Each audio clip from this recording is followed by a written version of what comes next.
पुणे शहरातील अनेक भागात होणारी सततची जी वाहतूक कोंडी आहे ती कशी कमी करायची यासाठी कायमस्वरूपी तोडगा म्हणून राज्याचे मुख्यमंत्री देवेंद्र फडणवीस यांनी एका महत्वाकांक्षी प्रकल्पाची घोषणा केली होती आणि त्यावेळी त्यांनी पुण्यामध्ये एकूण 54 किलोमीटर लांबीचे भुयारी रस्ते तयार करण्याची संकल्पना सुद्धा मांडली होती। त्यामुळे आता या कामाला वेग आल्याची अपडेट समोर आल्यानंतर आपण याबद्दलच आज बोलणार आहोत। शिवाय ते 54 किलोमीटरचे भुयारी रस्ते नेमके शहरातील कोणकोणत्या भागाशी जोडले जाणार आहेत याबद्दल सुद्धा अधिक सोप्या शब्दामध्ये आपण समजून घेऊया।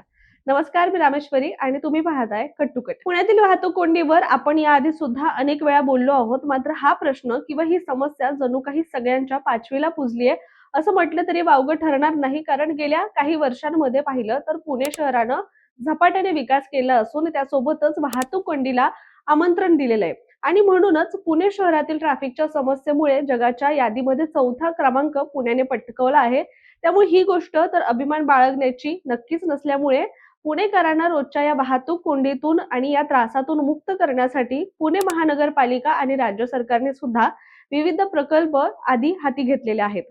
दरम्यान मुख्यमंत्री देवेंद्र फडणवीस यांनी जाहीर केलेल्या पातालोक अर्थात भुयारी रस्ते प्रकल्पाला आता गती मिळाली असल्याचं म्हटलं जातंय। पुणे महानगर प्रदेश विकास प्राधिकरणानं म्हणजेच PMRDAनं येरवडा ते कात्रज या दरम्यान दुहेरी भुयारी बोगदा उभारण्याची तयारी सुद्धा केली आणि या प्रकल्पाचं सादरीकरण पुणे एकीकृत महानगर परिवहन प्राधिकरण समितीच्या अर्थात PUMT म्हणजेच पुमटा या बैठकीमध्ये करण्यात आलं होतं।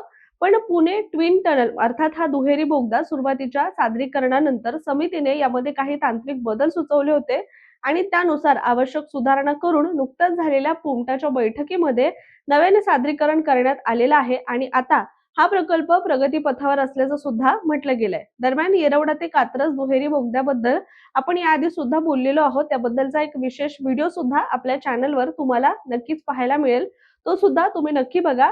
याचबरोबर येरवडा ते कात्रज या प्रकल्पाविषयी आणखी बोलायचं झालं तर हे अंतर सुमारे 14.5 किलोमीटर इतकं आहे आणि या मार्गावर रोज मोठ्या प्रमाणात वाहतूक ही होत असते। त्यात पुण्यातून पूर्व आणि पश्चिम दिशेला जोडणारे अनेक रस्ते आहेत, पण उत्तर आणि दक्षिण दिशेला जोडणारे पुरेसे मार्ग नसल्यामुळे नागरिकांना सध्या असणाऱ्या मार्गांवरच अवलंबून राहावं लागतं। परिणामी त्या मार्गावर ताण येतो आणि प्रचंड प्रमाणात ट्रॅफिकही वाढत जाते।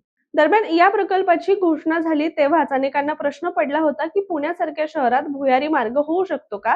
कारण एकीकडे पुण्यामध्ये डबल डेकर किंवा त्याहून जास्त थर असणारे उड्डाण पूल उभारले जातात, मग त्यावर मेट्रो आणि वाहनं सुद्धा जातात, तर दुसरीकडे भुयारी मार्ग खरंच शक्य आहे का अशा शंका उपस्थित केल्या जात होत्या।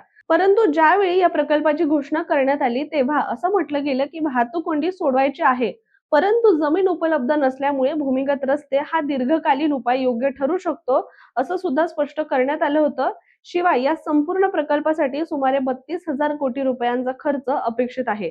येरवडा ते कात्रज हा बोगदा हा सुद्धा त्याच योजनेचा पहिला टप्पा मानला जातोय आणि ज्यामध्ये Yerawada, Khadi machine Chowk, Swargate, race course, Jagtap dairy, Narveer Tanaji Malusare रस्ता, सिंहगड रस्ता, पाषाण, कोथरूड रोड, त्याचबरोबर कात्रज, औंध, संगमवाडी, खडकी हे परिसर सुद्धा या भुयारी मार्गाने जोडण्यात येणार आहेत।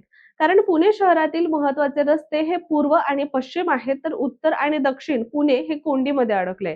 दक्षिण पुण्यामध्ये जायचं असेल तर अनेक छोटे रस्ते आहेत, पण या प्रकल्पामुळे पुण्याच्या वाहतुकीचा चेहरा मोहरा पूर्णपणे बदलून जाणार असून येरवडा ते कात्रज हा तासनतास चालणारा प्रवास अवघ्या काही मिनिटावर येणार आहे। म्हणजेच सध्या 60 ते 90 मिनिटं या प्रवासासाठी लागतात, मात्र हा प्रकल्प पूर्ण झाल्यानंतर फक्त 15 ते 20 मिनिटांमध्ये हा प्रवास पूर्ण करता येऊ शकणार असल्याचा विश्वास सुद्धा म्हटलं गेलंय आणि शहरातील अंतर सुद्धा यामुळे नक्कीच कमी होण्यासाठी मदत होणार आहे। तर सध्या या प्रकल्पाचं तांत्रिक आणि आर्थिक मूल्यांकन करण्यात येत असून त्यासाठी तपशीलवार अहवाल तयार करण्यात आलाय। त्याचबरोबर पुढे हा प्रकल्प सार्वजनिक खासगी भागीदारीमध्ये अर्थात PPP राबवण्याचा विचार आहे। तर बांधा, वापरा आणि हस्तांतरण अर्थात BOT आणि हायब्रिड एन्युइटी मॉडेल अर्थात HAM यांसारखे पर्याय सुद्धा यासाठी तपासले जाणार असल्याचं म्हटलं जात आहे। दरम्यान सुरुवातीला म्हटल्याप्रमाणे नुकत्याच पार पडलेल्या बैठकीमध्ये मोनार्क या सल्लागार संस्थेकडून येरवडा कात्रज या बोगदा प्रकल्पाचा व्यवहार्यता अहवाल सुद्धा सादर करण्यात आलाय। हिंजवडी, सिंहगड, येरवडा आणि कात्रज ते कोंढवा या मार्गावरील खडी मशीन चौक या भागामध्ये मोठ्या प्रमाणावर वाहतूक कोंडी ही होत असल्याचं निरीक्षण या अहवालामध्ये नोंदवण्यात आले। विशेषतः हिंजवडी ते सिंहगड हिंजवडी ते येरवडा आणि येरवडा ते कात्रज कोंढवा या मार्गावर सकाळ संध्याकाळ गंभीर वाहतूक ताण निर्माण होत असल्याचं स्पष्ट करण्यात आलंय. दरम्यान या पार्श्वभूमीवर कोणत्या मार्गावर भूमिगत बोगदा उभारता येईल याबाबत प्राथमिक सूचना सल्लागार संस्थेनं केलेल्या आहेत. मात्र सल्लागारांनी सुचवलेल्या मार्गांबाबत पुमटातील वरिष्ठ अधिकाऱ्यांमध्ये एकमत होऊ शकलेलं नाहीये. काही अधिकाऱ्यांनी स्वारगेट, सिंहगड रस्ता आणि कात्रज परिसरातील तीव्र कोंडी होत असल्याचं सुद्धा निदर्शनात आणून दिलंय. त्यामुळे केवळ व्यवहार्यता अहवालाच्या आधारे प्रकल्प अंतिम करणं योग्य ठरणार नाही, अशी भूमिका सुद्धा बैठकीमध्ये मांडण्यात आली आहे. विभागीय आयुक्त डॉक्टर पुलकुंडवार यांनी वाहतूक कोंडी नेमकी कुठे सुरू होते आणि कुठे संपते याचा सखोल अभ्यास करून पर्यायी मार्गाची चाचपणी करण्याचे सुद्धा निर्देश दिलेले आहेत. आणि यानुसार पुणे आणि पिंपरी चिंचवड शहरातील प्रमुख कोंडीच्या मार्गांचं सर्वेक्षण करून प्राधान्यक्रम ठरवण्यात येणार आहे. सुधारित माहिती आणि पर्यायांचा अहवाल तयार करूनच अंतिम प्रस्ताव हे लवकरच मुख्यमंत्री देवेंद्र फडणवीस यांच्या समोर सुद्धा सादर केला जाणार असल्याचं अधिकाऱ्यांकडून स्पष्ट करण्यात आलंय. त्यामुळे आता येरवडा कात्रज बोगदा प्रकल्पाच्या अंतिम आराखड्यापूर्वी आणखी सविस्तर अभ्यास होणार असल्याचे संकेत मिळालेत. त्यामुळे आता पुणेकरांना मात्र प्रतीक्षा आहे की ती म्हणजे येरवडा कात्रज दुहेरी बोगदा मार्ग प्रत्यक्षात कधी येणार, वाहतूक कोंडीतून पुणेकर मुक्त कधी होणार, शिवाय पुण्याच्या वाहतुकीच्या इतिहासात हा प्रकल्प खरंच गेम चेंजर ठरेल की हा फक्त केवळ कागदावरच राहील, हे पाहणं सुद्धा आता महत्त्वाचं ठरणार आहे. त्यामुळे तुर्तास आपण इथेच थांबूया. मात्र आता पुणेकरांनो, तुमचं यावरचं मत काय, कमेंट करून नक्की सांगा.